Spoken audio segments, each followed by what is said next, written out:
Measurement of power.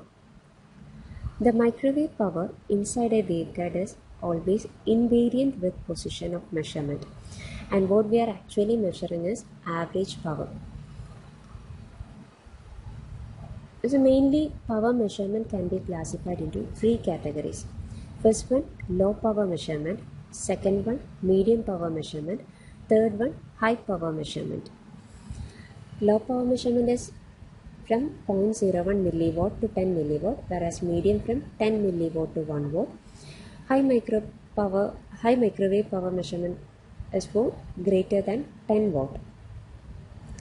First one, measurement of low microwave power. ഈ ഒരു law microwave power measure ചെയ്യാൻ വേണ്ടി നമുക്ക് യൂസ് ചെയ്യുന്ന ഡിവൈസ് എന്ന് പറയുന്നത് മൈക്രോവേവ് പവർ അപ്ലൈ ചെയ്യുമ്പോൾ അല്ലെങ്കിൽ പവർ അപ്ലൈ ചെയ്യുമ്പോൾ റെസിസ്റ്റൻസ് വേരി ചെയ്യുന്ന ഡിവൈസ് ഉണ്ടാവും. ആ ഡിവൈസസിനെയാണ് നമ്മൾ ലോ പവർ മെഷർമെൻറ്റിന് വേണ്ടി യൂസ് ചെയ്യുക. പവർ അപ്ലൈ ചെയ്യുമ്പോൾ റെസിസ്റ്റൻസ് വേരി ചെയ്യും. സോ ഒന്ന് എക്സാമ്പിൾ എന്ന് പറയുന്നത് ബോലോമീറ്റർ ആൻഡ് തെർമോകപ്പിളാണ്. ബോലോമീറ്റർ മീൻസ് ഒരു ടെമ്പറേച്ചർ സെൻസിറ്റീവ് ഡിവൈസാണ് whose resistance varies with temperature. Bolometer can be classified into two, barometers and thermistor. Barometer, ആ ഫിഗർ നോക്കുക, barometer having a positive temperature coefficient. Positive temperature coefficient means temperature increase ചെയ്യുമ്പോൾ റെസിസ്റ്റൻസും increase ചെയ്യും. ബാരറ്ററിൻ്റെ structure എന്ന് പറയുന്നത് it consists of a platinum wire which is mounted in a cartridge. Next one is thermistor. Thermistor has a negative temperature coefficient. Negative temperature coefficient means temperature increase ചെയ്യുമ്പോൾ resistance decrease ചെയ്യും. Then ബോലോമീറ്റർ, നമ്മൾ പറഞ്ഞു ബോലോമീറ്ററാണ് common ആയിട്ട് use ചെയ്യുന്ന അല്ലെങ്കിൽ widely use ചെയ്യുന്ന ഒരു instrument എന്ന് പറയുന്നത്. ലോ മൈക്രോവേവ് പവർ മെഷർ ചെയ്യാൻ വേണ്ടി കോമൺ ആയിട്ട് യൂസ് ചെയ്യുന്ന ഒരു ഇൻസ്ട്രുമെൻ്റാണ് ബോലോമീറ്റർ. So this bolometer is a square law device. Square law device means അതിൻ്റെ ഔട്ട്പുട്ട് എന്ന് പറയുന്നത് പ്രൊപ്പോർഷണൽ ടു പവർ ആയിരിക്കും. പ്രൊപ്പോർഷണൽ ടു വോൾട്ടേജ് അല്ല, പ്രൊപ്പോർഷണൽ ടു പവർ ആയിരിക്കും. നേരത്തെ പറഞ്ഞു ബോളോമീറ്റർ എന്ന് പറയുന്നത് ഒരു it consist of A platinum wire mounted inside A cartridge ആണെന്ന് പറഞ്ഞു. ആ ഫിഗർ നോക്കുക, ഒരു പ്ലാറ്റിനം വയറിൻ്റെ ഒരു കാട്രിഡ്ജിൻ്റെ അകത്ത് മൗണ്ട് ചെയ്തേക്കാണ്. സോ ഈ ഒരു ബോളോമീറ്ററിനെ നമുക്ക് ലോഡായിട്ടും യൂസ് ചെയ്യാം. ഇവിടെ ബോളോമീറ്ററിന് ഒരു വേവ് ഗൈഡിൻ്റെ അകത്ത് പ്ലേസ് ചെയ്തേക്കാണ്. Then microwave power. So initial കണ്ടീഷനിൽ ബോളോമീറ്ററിന് ഒരു റെസിസ്റ്റൻസ് ഉണ്ടാവും. That resistance is denoted as R1. Then നമ്മൾ ലോ മൈക്രോവേവ് പവർ അപ്ലൈ ചെയ്യുകയാണെങ്കിൽ ബോളോമീറ്റർ എന്ന് പറയുന്നത് ഒരു ടെമ്പറേച്ചർ സെൻസിറ്റീവ് ഡിവൈസാണ്. ഈ മൈക്രോവേവ് പവറിന് ബോളോമീറ്റർ അബ്സോർബ് ചെയ്യും. ആൻഡ് ആ ഒരു പവർ അബ്സോർബ് ചെയ്ത് കഴിഞ്ഞാൽ അതിൽ ഒരു certain portion is dissipated as ഹീറ്റാണ്. ഹീറ്റായിട്ട് ഡിസിപ്പേറ്റ് ചെയ്യും. ആസ് എ റിസൾട്ട് ഹീറ്റായിട്ട് ഡിസിപ്പേറ്റ് ചെയ്ത് കഴിഞ്ഞാൽ ഈ ബോളോമീറ്ററിൻ്റെ റെസിസ്റ്റൻസ് വേരി ചെയ്യും. R1 ആയിരുന്നത് R2 ആയിട്ട് മാറും. സോ ആ ഒരു ചേഞ്ച് ഇൻ റെസിസ്റ്റൻസ് ആണ്. ചേഞ്ച് ഇൻ റെസിസ്റ്റൻസ് എന്ന് പറയുന്നത് it will be proportional to the power, microwave power that we are apply. Then ഈ ഒരു മൈക്രോവേവ് പവർ കാൽക്കുലേറ്റ് ചെയ്യാൻ വേണ്ടി we can use a bridge. ഇതാണ് ആ ഒരു ഫിഗറിൽ കാണിച്ചിട്ടുള്ളത്. ഒരു റെസിസ്റ്റൻസ് ബ്രിഡ്ജിനെ കണക്ട് ചെയ്യുക. ആ ഒരു ബ്രിഡ്ജിലേക്ക്, ആ ബ്രിഡ്ജിൻ്റെ ഒരു ആമിലേക്ക് ബോളോമീറ്റർ ആയിരിക്കും കണക്ട് ചെയ്തിട്ടുണ്ടാകും. സോ ഇനീഷ്യലി ബ്രിഡ്ജ് എന്ന് പറയുന്നത് ബാലൻസ് കണ്ടീഷനാണ്. And we can make this bridge balance by means of a resistor by using a resistor R5 resistor adjust ചെയ്ത് കഴിഞ്ഞാൽ DC പവർ, ബ്രിഡ്ജിലേക്ക് അപ്ലൈ ചെയ്യുന്ന DC പവറിനെ നമുക്ക് അഡ്ജസ്റ്റ് ചെയ്യാൻ പറ്റും. സോ ഇനീഷ്യലി ബോളോമീറ്റർ എന്ന് പറയുന്നത് ബാലൻസ്ഡ് കണ്ടീഷനിലാണ്. ബാലൻസ്ഡ് കണ്ടീഷനിലെ വോൾട്ടേജ്, അപ്ലൈഡ് വോൾട്ടേജ് എന്ന് പറയുന്നത് അല്ലെങ്കിൽ ബാറ്ററി വോൾട്ടേജ് എന്ന് പറയുന്നത് E1 ആണ്. ദെൻ നമ്മളൊരു മൈക്രോവേവ് പവർ അപ്ലൈ ചെയ്യാണ് ടു ദി ബോളോമീറ്റർ. ആ ഒരു ബോളോമീറ്റർ R4 ആണ് നമ്മളിവിടെ ബോളോമീറ്ററായിട്ട് യൂസ് ചെയ്യുന്നത്. മൈക്രോവേവ് പവർ അപ്ലൈ ചെയ്യുകയാണെങ്കിൽ ബോളോമീറ്റർ മൈക്രോവേവ് പവറിനെ അബ്സോർബ് ചെയ്യും ആൻഡ് അവിടെ ഹീറ്റ് ഡിസിപ്പേറ്റ് ചെയ്യും. മീൻസ് അവിടെ പവർ ഡിസിപ്പേറ്റ് ചെയ്യും. ബോളോമീറ്റർ മൈക്രോവേവ് പവറിനെ അബ്സോർബ് ചെയ്യുക എന്ന് പറഞ്ഞാൽ ആ ബോളോമീറ്റർ ഹീറ്റ് ആവുകയാണ് ചെയ്യുക. ദാറ്റ് മീൻസ് അവിടെ ഒരു പവർ ഡിസിപ്പേഷനാണ് ഉണ്ടാവുക. പവർ ഡിസിപ്പേഷൻ വന്നു കഴിഞ്ഞാൽ അല്ലെങ്കിൽ ഹീറ്റ് ആയിക്കഴിഞ്ഞാൽ ബോളോമീറ്ററിൻ്റെ റെസിസ്റ്റൻസ് നേരത്തെ ഉണ്ടായിരുന്ന റെസിസ്റ്റൻസിന് വേരിയേഷൻ വരും. റെസിസ്റ്റൻസ് വേരി ചെയ്യുക എന്ന് പറഞ്ഞാൽ എന്താണ്? ആ ബ്രിഡ്ജ് ബാലൻസ്ഡ് ആയിരുന്നത് അൺബാലൻസ്ഡ് കണ്ടീഷനിലേക്ക് മാറി. സോ ആ അൺബാലൻസ്ഡ് കണ്ടീഷൻ ആകുമ്പോൾ ഡി സി അപ്ലൈഡ് വോൾട്ടേജ് എന്ന് പറയുന്നതും ചേഞ്ച് ആവും. E1 ആയിരുന്നത് E2യിലേക്ക് മാറും. ആൻഡ് ദിസ് ആ ഒരു change in battery voltage, E2 ആവുന്നത് ആ ഒരു ബ്രിഡ്ജ് ബാലൻസ്ഡ് ആക്കാൻ വേണ്ടിയാണ്. സോ ആ ഒരു change in battery voltage, that means E1 minus E2 എന്ന് പറയുന്നത് മൈക്രോവേവ് പവറിന് പ്രൊപ്പോർഷണൽ ആയിരിക്കും. സോ ഈ ഒരു ഡി സി വോൾട്ടേജ് അല്ലെങ്കിൽ ബാറ്ററി വോൾട്ടേജിൻ്റെ വേരിയേഷനിൽ നിന്ന് മൈക്രോവേവ് പവർ എത്രയാണ് കാൽക്കുലേറ്റ് ചെയ്യാം.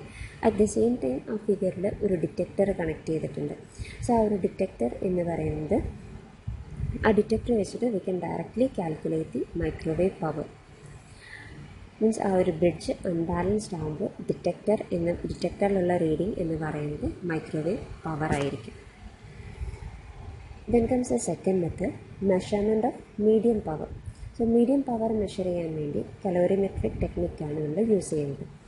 കലോറിമെട്രിക് ടെക്നിക് എന്ന് പറയുന്നത്, ഫിഗർ നോക്കുക, ഒരു ലോഡിൻ്റെ മൈക്രോവേവ് പവർ അപ്ലൈ ചെയ്യാണ്. ഇൻപുട്ട് ടെമ്പറേച്ചറും മോണിറ്റർ ചെയ്യുന്നുണ്ട്, ഔട്ട്പുട്ട് ടെമ്പറേച്ചറും മോണിറ്റർ ചെയ്യുന്നുണ്ട്. മീൻസ് അതിൻ്റെ പ്രിൻസിപ്പിൾ എന്ന് പറയുന്നത്, മൈക്രോവേവ് പവർ അപ്ലൈ ചെയ്ത് കഴിഞ്ഞാൽ ലോഡിൻ്റെ ടെമ്പറേച്ചറിൽ വേരിയേഷൻ വരും. ആ വേരിയേഷൻ എന്ന് പറയുന്നത് പ്രൊപ്പോർഷണൽ ടു മൈക്രോവേവ് പവർ ആയിരിക്കും. മീഡിയം പവർ മെഷർ ചെയ്യാൻ വേണ്ടി നോർമലി യൂസ് ചെയ്യുന്ന മെത്തേഡാണ് സെൽഫ് ബാലൻസിങ് ബ്രിഡ്ജ് ടെക്നിക് എന്ന് പറയുന്നത്. സോ ഇവിടെ 2 ആംസ് യൂസ് ചെയ്യുന്നുണ്ടാവും. മീൻസ് ഒരു ആമിൽ എന്തെങ്കിലും ഡീവിയേഷൻ വന്നു കഴിഞ്ഞാൽ അടുത്ത ആമും, മീൻസ് ലെഫ്റ്റ് ഹാൻഡ് സൈഡിലെ ആമിൽ ഒരു ഡീവിയേഷൻ വന്നു കഴിഞ്ഞാൽ റൈറ്റ് ഹാൻഡ് സൈഡിലുള്ള ആമും അതേ ഡീവിയേഷൻ തന്നെ അവിടെ വരുത്തും. എന്നാൽ മാത്രമാണ് ആ ബ്രിഡ്ജ് ബാലൻസ്ഡ് ആയിട്ട് പോകുകയുള്ളൂ.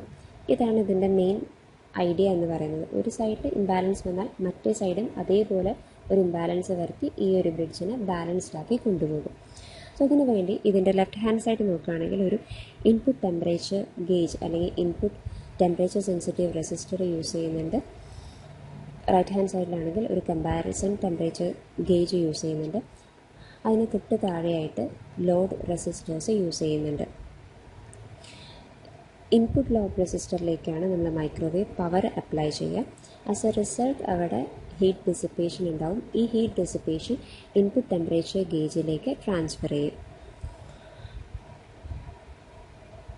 അങ്ങനെ വരുമ്പോൾ ഇൻപുട്ട് ടെമ്പറേച്ചർ സെൻസിറ്റീവ് ഗേജിലേക്ക് ട്രാൻസ്ഫർ ചെയ്യുമ്പോൾ ആ ഒരു ബ്രിഡ്ജ് അൺബാലൻസ്ഡ് ആകും. മീൻസ് ആ ഒരു ഡിവൈസിൻ്റെ ലെഫ്റ്റ് ഹാൻഡ് സൈഡ് ബാലൻസ് കണ്ടീഷനിൽ നിന്ന് മാറും. സോ ആ ഒരു അൺബാലൻസ്ഡ് ആയിട്ടുള്ള സിഗ്നലാണ് ആംപ്ലിഫൈ ചെയ്ത് റൈറ്റ് ഹാൻഡ് സൈഡിലുള്ള കമ്പാരിസൺ ലോഡിലേക്ക് ട്രാൻസ്ഫർ ചെയ്യും. കമ്പാരിസൺ ലോഡിൽ ഈ ഒരു സിഗ്നൽ വരുമ്പോൾ അവിടെ ഹീറ്റ് ഡിസിപ്പേഷൻ വരും. ആ heat dissipation it is transfer to comparison temperature gauge. Thus ആ ഒരു കമ്പാരിസൺ ടെമ്പറേച്ചർ ഗേജ് ബ്രിഡ്ജിനെ റീബാലൻസ് ചെയ്യിക്കും. മീൻസ് ലെഫ്റ്റ് ഹാൻഡ് സൈഡിൽ ഉണ്ടായ അതേ ഇംബാലൻസ് തന്നെ റൈറ്റ് ഹാൻഡ് സൈഡിലും കൊണ്ടുവരും. എന്നിട്ട് ബ്രിഡ്ജിനെ തിരിച്ച് ബാലൻസ് കണ്ടീഷനിലേക്ക് മാറ്റും.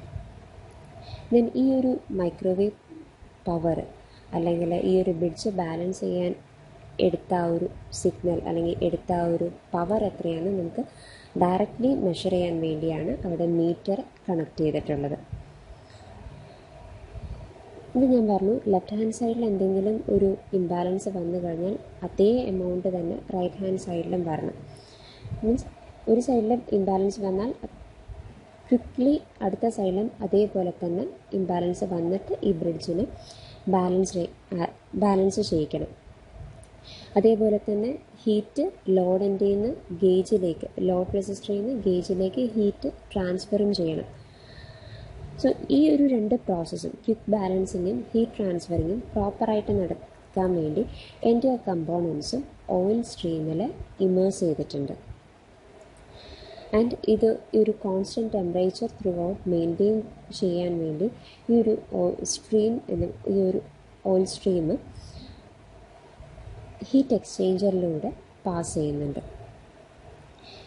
ആൻഡ് ഇവിടെ ആംപ്ലിഫയർ യൂസ് ചെയ്യുന്നത് പറഞ്ഞു ആ ഒരു എറർ സിഗ്നൽ, ഇംബാലൻസ് വരുന്ന സിഗ്നൽ ആംപ്ലിഫൈ ചെയ്യാൻ വേണ്ടിയാണ് ആംപ്ലിഫയർ യൂസ് ചെയ്യുന്നത്.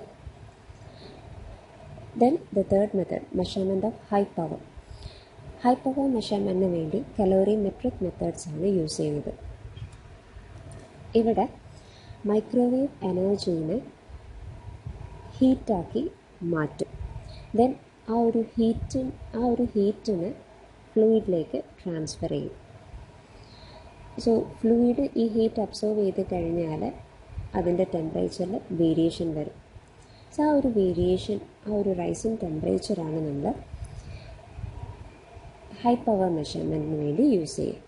ഡയറക്റ്റ്ലി ടെമ്പറേച്ചർ റൈസ് അല്ല നോക്കുന്നത്. ഫസ്റ്റ് മൈക്രോവേവ് എനർജീനെ ഹീറ്റാക്കി മാറ്റും, ഹീറ്റായിട്ട് കൺവേർട്ട് ചെയ്യും. ആ ഹീറ്റിനെ നമ്മളൊരു ഫ്ലൂയിഡിലേക്ക് ട്രാൻസ്ഫർ ചെയ്യും. ആസ് എ റിസൾട്ട് ആ ഫ്ലൂയിഡിൽ ടെമ്പറേച്ചർ വേരിയേഷൻ വരും. സോ മെയിൻലി 2 ടൈപ്സ് ഉണ്ട്. ഡയറക്റ്റ് ഹീറ്റിംഗും ഉണ്ട്, ഇൻഡയറക്റ്റ് ഹീറ്റിംഗും ഉണ്ട്. Direct heating method means that rate of production of heat can be measured by observing the rise in temperature. Means ആ ഒരു heat absorb ചെയ്തത് അല്ലെങ്കിൽ ആ ഹീറ്റ് പ്രൊഡക്ഷൻ എന്ന് പറയുന്നത് നമുക്ക് റൈസ് ഇൻ ടെമ്പറേച്ചർ വെച്ചിട്ട് ഡയറക്റ്റ്ലി കാലിബ്രേറ്റ് ചെയ്യാം. ഇൻഡയറക്റ്റ് മെത്തേഡ് എന്ന് പറയുന്നത് ഇപ്പം നമ്മൾ പറഞ്ഞ പോലെ ഹീറ്റ് നമ്മൾ വേറൊരു മീഡിയത്തിലേക്ക് ട്രാൻസ്ഫർ ചെയ്യും. എന്നിട്ട് ആ മീഡിയത്തിൽ ഉണ്ടാകുന്ന ടെമ്പറേച്ചർ വേരിയേഷൻ മെഷർ ചെയ്യും. ഈ 2 മെത്തേഡിലും, ഡയറക്റ്റ് ഹീറ്റിംഗ് മെത്തേഡിലും ഇൻഡയറക്റ്റ് ഹീറ്റിംഗ് മെത്തേഡിലും സ്റ്റാറ്റിക് കലോറിമീറ്ററും യൂസ് ചെയ്യാം, സർക്കുലേറ്റിംഗ് കലോറിമീറ്ററും യൂസ് ചെയ്യും. സ്റ്റാറ്റിക് കലോറിമീറ്റർ എന്ന് പറയുമ്പോൾ ഒരു കോആക്സിയൽ കേബിളാണ് with a dielectric load inside. So microwave power apply ചെയ്യുമ്പോൾ ആ ലോഡിനകത്ത് ഹീറ്റ് ഡിസിപ്പേഷൻ വരും. And the average power can be calculated using the equation 4.187 mCp/T divided by small letter t. M means the mass of the thermometric medium, Cp specific heat, T temperature, small letter t time. Then comes circulating calorimeter. Circulatory calorimeter means ആ ഒരു ഡിവൈസിൻ്റെ അകത്ത് കൂടി fluid constantly pass ചെയ്യും. So ഒരു figure നോക്കുകയാണെങ്കിൽ ഒരു wave guide ഉണ്ട്. വേവ് ഗൈഡിൻ്റെ അകത്ത് കൂടി വാട്ടർ പമ്പ് ചെയ്യുന്നുണ്ട്. വേവ് ഗൈഡിലേക്ക് മൈക്രോവേവ് പവർ അപ്ലൈ ചെയ്യുന്നുണ്ട്. സോ ഈ വാട്ടറിൻ്റെ ഇൻലെറ്റ് ടെമ്പറേച്ചറും മോണിറ്റർ ചെയ്യുന്നുണ്ട്. വേവ് ഗൈഡിൽ നിന്ന് എക്സിറ്റ് ചെയ്യുന്ന വാട്ടറിൻ്റെ ഔട്ട്ലെറ്റ് ടെമ്പറേച്ചറും മോണിറ്റർ ചെയ്യുന്നുണ്ട്. So once microwave power apply ചെയ്യുമ്പോൾ ആ ഒരു വേവ് ഗൈഡിലേക്കാണ് മൈക്രോവേവ് പവർ അപ്ലൈ ചെയ്യുന്നതെങ്കിൽ വാട്ടർ ഈ മൈക്രോവേവ് പവറിനെ അബ്സോർബ് ചെയ്യും. ആസ് എ റിസൾട്ട് ആ വാട്ടറിൻ്റെ ടെമ്പറേച്ചർ വേരിയേഷൻ വരും. സോ വേരിയേഷൻ ഇൻ ടെമ്പറേച്ചർ എന്ന് പറയുന്നത് മൈക്രോവേവ് പവറിന് പ്രൊപ്പോർഷണലായിരിക്കും. So P is equal to 4.187 VdCp into T. V എന്ന് പറയുന്നത് rate of flow of calorimetric fluid, D എന്ന് പറയുന്നത് specific gravity of the fluid.